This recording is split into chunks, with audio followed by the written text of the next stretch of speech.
Souleymane, Fouad, Naïmi ont pris la route pour le Stade de France. Ils sont partis de leur quartier, la Croix-de-Metz, à Toul. I need a second hand, so I'm a record man till the class is dismissed. Yes, miss, it's you that I miss. Is it cool that I'm pissed to put... On va aller voir un match. France-Paris. France-Russie.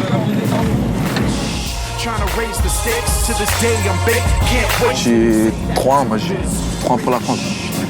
Au moins 10 €. 3-0. 3 buts de Pogba. Laurent Lider, éducateur en prévention spécialisée, a décidé de leur montrer toutes les facettes du football. Aujourd'hui, la sortie est organisée par leur club de foot Jeunes Citoyens en Action.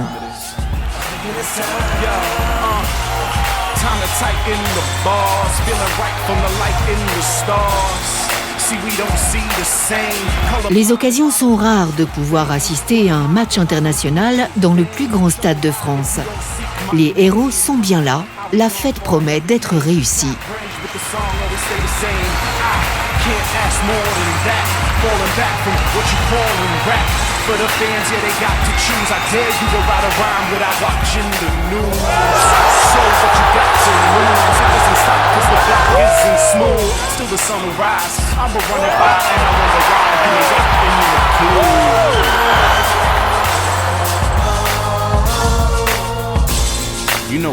Retour dans le quartier de la Croix-de-Metz, au stade du Pont-Bernon.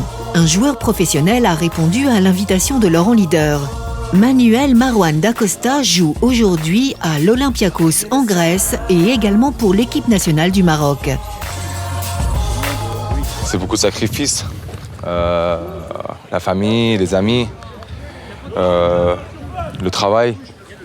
Et ouais, c'est vrai qu'avant d'arriver là, voilà, on apprend à jouer au foot dans la rue, avec les gars de notre quartier, avec des gens, des parents comme toi ou d'autres parents qui sont là et qui organisent des petits tournois au quartier, qui organisent des petits matchs sur le terrain vert derrière Marcel Picot. Ouais, je me rappelle. Et voilà, ça démarre comme ça. On ne savait pas jongler. Et je savais que pour la Coupe de la Lorraine, à l'époque, si c'était match nul, il fallait jongler. Et j'en alignais pas un. Donc voilà, un mois avant les matchs, voilà, je prenais mon ballon, j'allais, puis je faisais mes jongles jusqu'à que je réussissais à les faire. Pour des gamins, devenir footballeur professionnel, c'est un rêve énorme. Ils ne se rendent pas compte de la difficulté, des sacrifices, parce qu'on ne voit que le clinquant, mais on ne voit pas toute la difficulté des gamins, justement. On voit à la télévision les footballeurs avec des belles voitures, quand on voit les salaires et quand on voit tout ce qui peut graviter autour de ça, les médias qui montrent ça au quotidien, c'est sûr que c'est quand même un objectif qu'on veut se donner.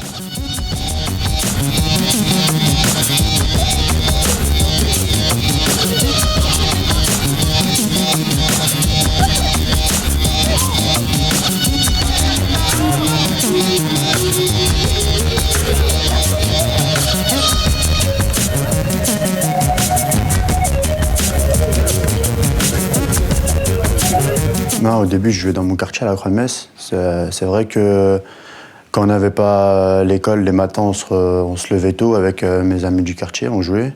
Ça se passait, au début, vu qu'on était jeunes, ça se passait devant l'entrée. Ensuite, on a commencé à aller au City Stade, ça se passait super bien, on jouait. Et au fur et à mesure, j'ai commencé à m'inscrire et à jouer sur terrain vert avec mes amis.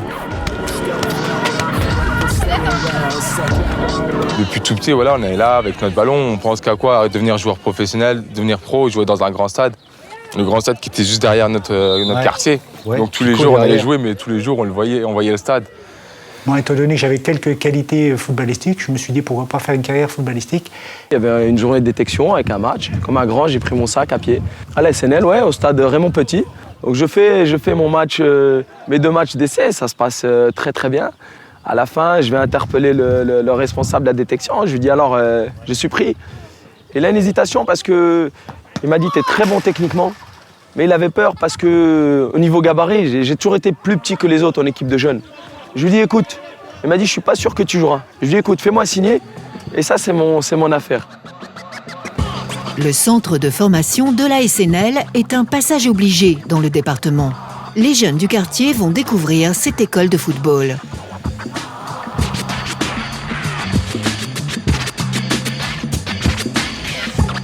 Vous êtes déjà venu voir l'entraînement des pros? Non. Donc là, vous avez la séance du groupe préformation, les U14 et U15.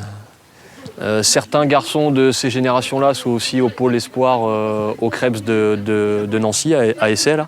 Le centre de formation de la SNL permet aux jeunes de 13 à 18 ans de se préparer à devenir des joueurs professionnels tout en suivant des cours scolaires aménagés. En première OS, ils sont 2.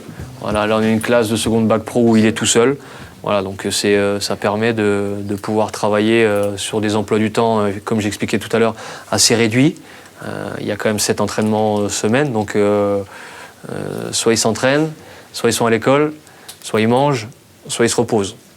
Voilà, en gros, c'est ça. C'est quand même un rythme assez soutenu, mais sportivement, pour aller vers le haut niveau, on est quand même assez... on est obligé d'avoir un nombre d'entraînements quand même conséquent. Ça me servait de dépocher. Pour l'école. Par rapport à ma première année au centre de formation, c'est sûr que ça a été compliqué. Je jouais pas beaucoup. Je connaissais pas trop comment c'était la vie en communauté dans un centre de formation. Après, au fur et à mesure, j'ai su m'adapter et ça s'est super bien passé. Et des moments de doute, chaque footballeur en a et le plus important, c'est que ça soit le moins de temps possible. Pour rentrer au centre de formation, il faut des qualités techniques, tactiques, physiques et surtout mentales pour pouvoir évoluer à un meilleur niveau et progresser tout au long de sa courte carrière, qui est la formation, c'est une carrière c'est une durée de 5 ans, et pour pouvoir après espérer au niveau professionnel. Et donc, à un moment donné, malheureusement, les performances font que c'est un petit peu comme à l'école, quand vous êtes constamment en échec par des notes ou des appréciations, les études vont s'arrêter naturellement parce que vous n'êtes pas capable de suivre. Et au niveau sportif, c'est à peu près la même chose. Si vous n'êtes pas capable de hisser votre niveau à la demande, vous disparaissez naturellement.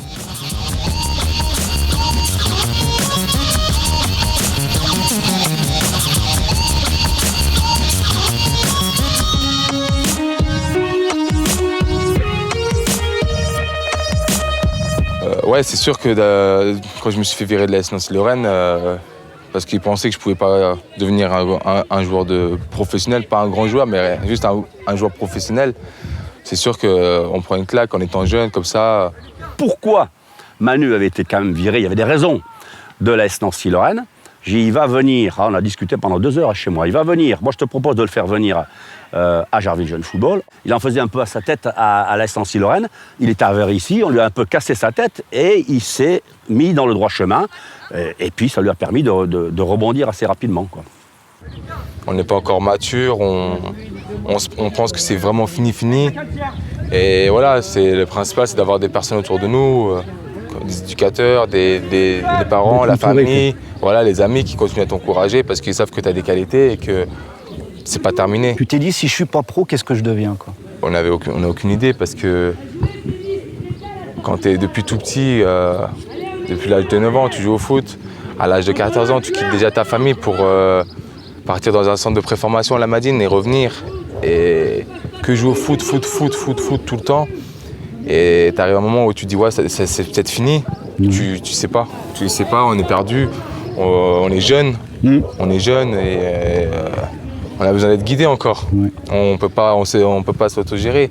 Et c'est là que ça devient très compliqué pour beaucoup de gens dont leur rêve c'était de devenir professionnel et ça arrête tôt comme ça.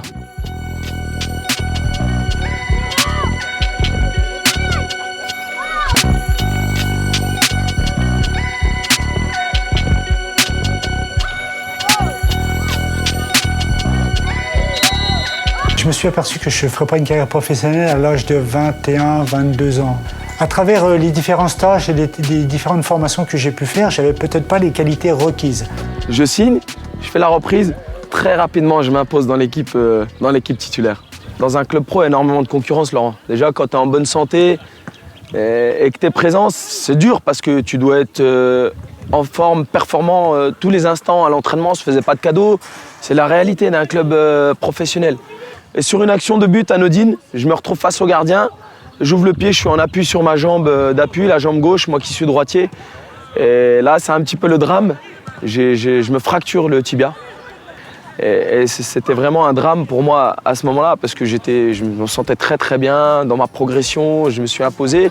Et puis il y avait une année importante derrière. C'était les 15 ans nationaux, moi qui étais première année. C'était l'objectif de tous. La sélection est très rude. En France, on compte 2 millions d'amateurs et 1 millier de professionnels jouant dans une quarantaine de clubs.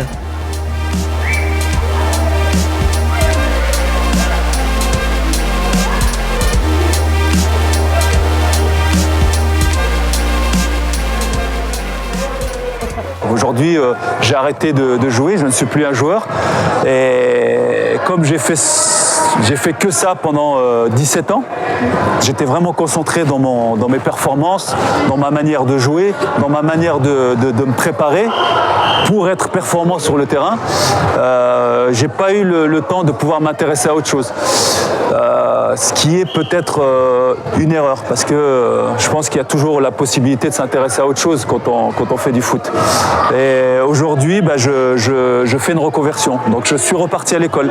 À 36 ans, je suis reparti à l'école, donc à l'université.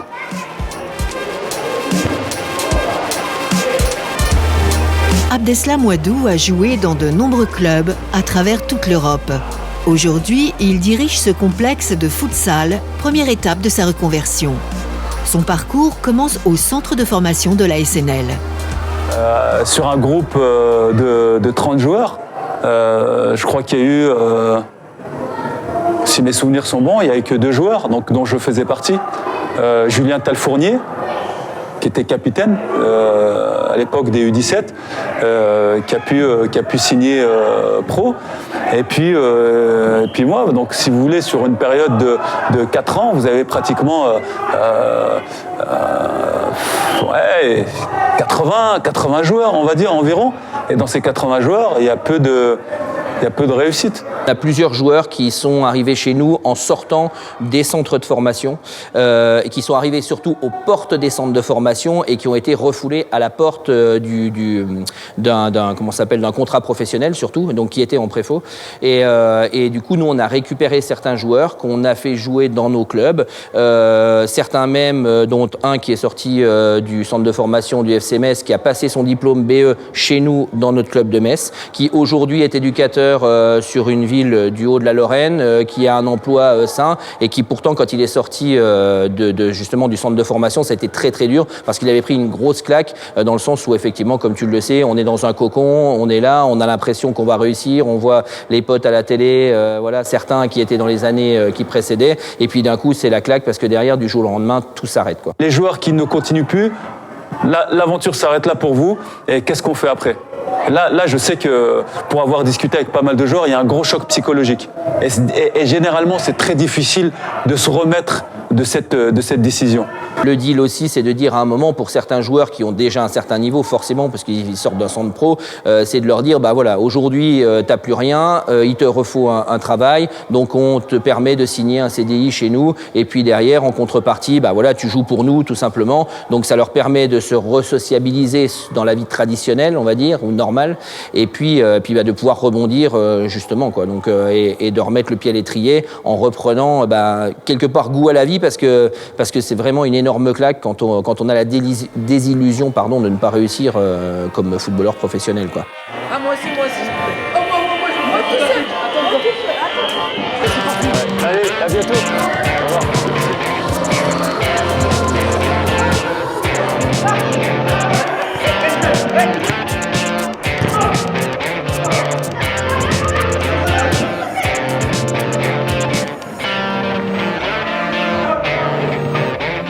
Et c'est vrai qu'à un moment donné, il a fallu que je passe le cap en me disant, tu ne feras pas carrière dans le milieu du foot, mais il faut que tu trouves quelque chose d'autre. Donc c'est là où j'ai commencé à chercher et voir un petit peu dans quel domaine où ça m'intéressait, et j'ai eu cette opportunité d'être sapeur-pompier professionnel. Il faut digérer parce que forcément tu le vis comme un échec.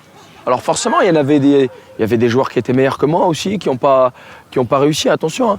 Il y avait des joueurs meilleurs que moi et c'est difficile. Je pense que c'est comme un décès, il faut faire le deuil à un moment donné pour pouvoir passer à autre chose. Et je me suis dit, j'ai peut-être pas réussi par ce biais, mais je vais essayer de jouer au meilleur niveau possible. Moi, je crois énormément au destin c'est que c'était pas mon destin. Et nous, on a l'habitude de dire que qu'il t'arrive un bien ou un mal, et c'est un bien pour toi. Il y a un bien dans chaque épreuve, qu'elle soit bonne ou mauvaise, entre parenthèses. Ça s'appelle, j'ai le brevet d'entraîneur de football, niveau 3. Je peux entraîner une équipe senior jusqu'en DH. J'ai passé le BPGEPS à PT. Et puis en ce moment, je suis en formation. Je passe les examens dans 10 jours. Je retourne à Clairefontaine. Je passe le certificat futsal performance pour être entraîneur de D1, D2. Je suis responsable de l'école de foot à l'AS Ludre. J'ai monté un club de futsal dont je suis le salarié, Evolve Futsal. Moi, je tiens beaucoup aux jeunes. Pour moi, il n'y a pas de notion de club sans jeunes. Et je m'occupe de tous mes petits, dont je suis très très fier. Et je suis très très épanoui dans mon métier d'éducateur sportif. Aujourd'hui, je pars au boulot le matin à la caserne avec le même plaisir que je rentrais sur un terrain de football quand j'avais 10 ans.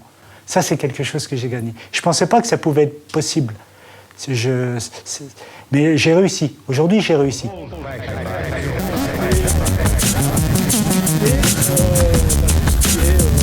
Les carrières de sportifs à haut niveau sont toujours très courtes. C'est au CREPS, dernière étape de ce parcours dans le milieu sportif, que nous découvrons une pédagogie qui associe performance sportive et niveau scolaire.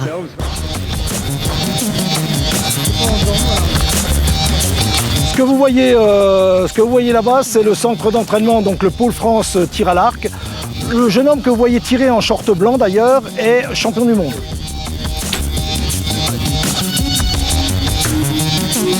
Notre mission, c'est de nous occuper à la fois de la formation des entraîneurs sportifs et à la fois des sportifs de haut niveau. Alors les sportifs de haut niveau, comment on s'en occupe? Qu'est-ce qu'on doit faire? Alors les sportifs de haut niveau, ils sont ici avec deux objectifs. Le premier, c'est de réussir le plus possible dans leur discipline. C'est d'aller le plus loin possible. Être champion du monde, si c'est possible. Être sélectionné aux Jeux Olympiques, si c'est possible. Et le deuxième objectif, il est aussi important que le premier, c'est réussir ses études. Tous les sportifs qui sont ici font des études. Et si, par exemple, ça ne marche pas dans leurs études, on ne les garde pas. Même s'ils sont performants au niveau sportif. Il faut qu'ils soient performants sur les deux côtés. Je vous donne un exemple. Je vous ai dit qu'on avait les médailles d'argent aux Jeux Olympiques de Londres en aviron. Un des deux médaillés, il est Bac plus 5. Tous nos sportifs ici font des études. D'ailleurs, au niveau des résultats scolaires, ce que je peux vous dire, c'est que brevet des collèges, 100% de réussite chez les sportifs. Baccalauréat, 100% de réussite.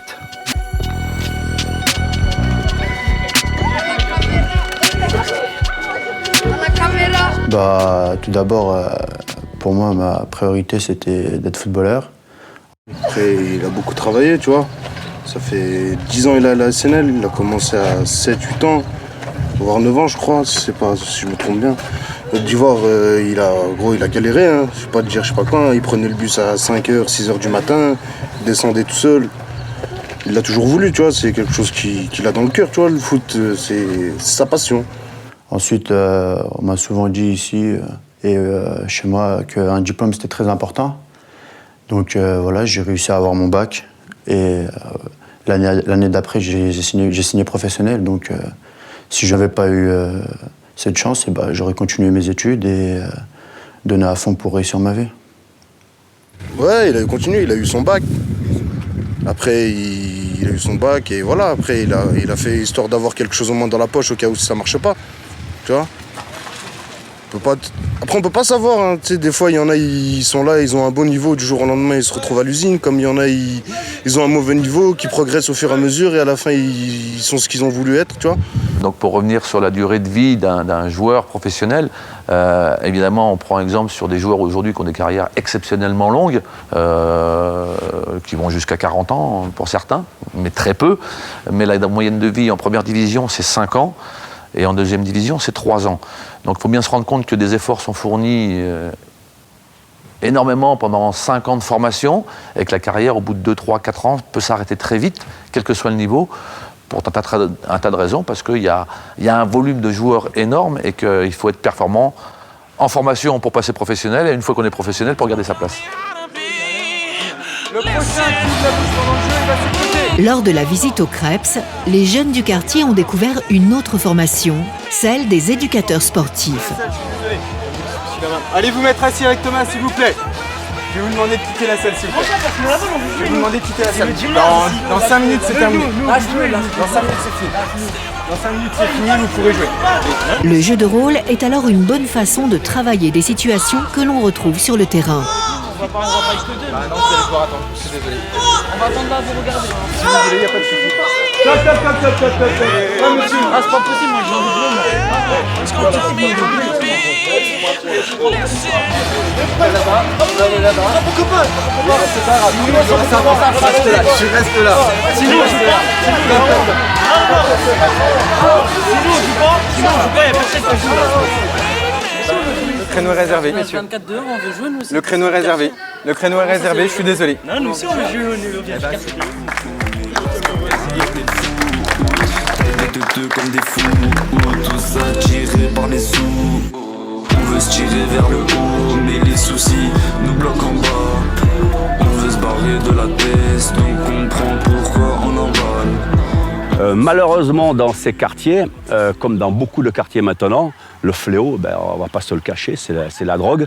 Beaucoup ont malheureusement basculé à l'âge de 12-13 ans, alors que c'était l'âge où, ou même avant, puisque je les prenais avant, où je les prenais en charge et on évitait de faire en sorte qu'ils basculent du mauvais côté, quoi. Le sport, c'est pas tout, parce qu'il y a beaucoup de monde qui font faire du sport en quittant l'école, qui vont faire des heures d'entraînement, mais au final, il n'y aura rien. Mais s'ils ne se battent pas aussi dans les études et dans leur mentalité à eux, dans le quartier, dans les difficultés qu'on peut rencontrer dans les quartiers, il faut savoir que dans tout quartier, vous avez des bonnes personnes, des mauvaises personnes, qu'il ne faut pas traîner avec celles qui vont vous créer du mal et vous faire rentrer dans le mal. Parce que voilà, on sait très bien, dans un quartier, il y a de tout. Il y a des gens qui réussissent par rapport aux études, dans le sport. Il y en a qui ne réussissent pas et qui dérivent dans des voies qu'il ne faut pas. Après, c'est à des gens comme nous de les guider au maximum et de faire en sorte que, voilà, d'accord, il n'y a pas grand-chose, mais il vaut mieux avoir pas grand-chose que se retrouver derrière les quatre murs et puis de regretter ce qu'on a fait. Ok. Je te remercie beaucoup, Manu. Pas de problème. Et puis, bonne continuation dans ta carrière. Dans un contexte, dans mon sens, c'est que pour être professionnel, il faut du travail. C'est pas facile. Et le travail, c'est les entraînements, c'est la discipline, c'est le respect, le travail de tous les jours. Et aussi, le projet là qu'on a fait, c'est montrer aux jeunes, il y a d'autres travails par rapport au football. On peut être un joueur, mais il ne faut pas délaisser la vie professionnelle, les études, le travail. Et ça, pour un jeune, c'est pas facile d'être un joueur professionnel. Dans 80 personnes, il y en a un qui va réussir ou deux qui vont percer. C'est facile d'être un ingénieur qu'un joueur professionnel.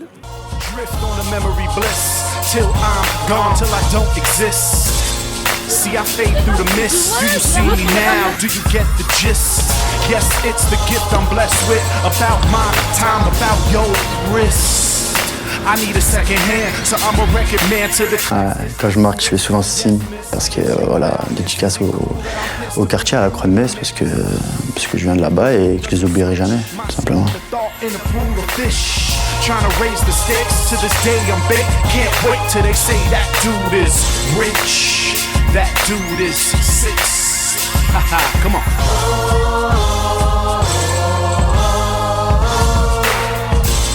You know what time it is. I'm thinking it's time. Come on.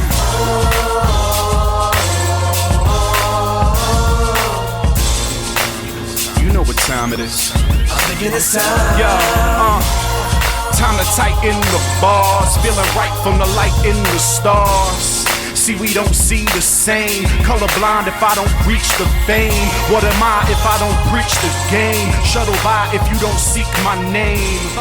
I'll be gone before I ever came. Got range, but the song always stay the same. I can't ask more than that. Falling back from what you call in rap. For the fans, yeah, they got to choose. I dare you to ride.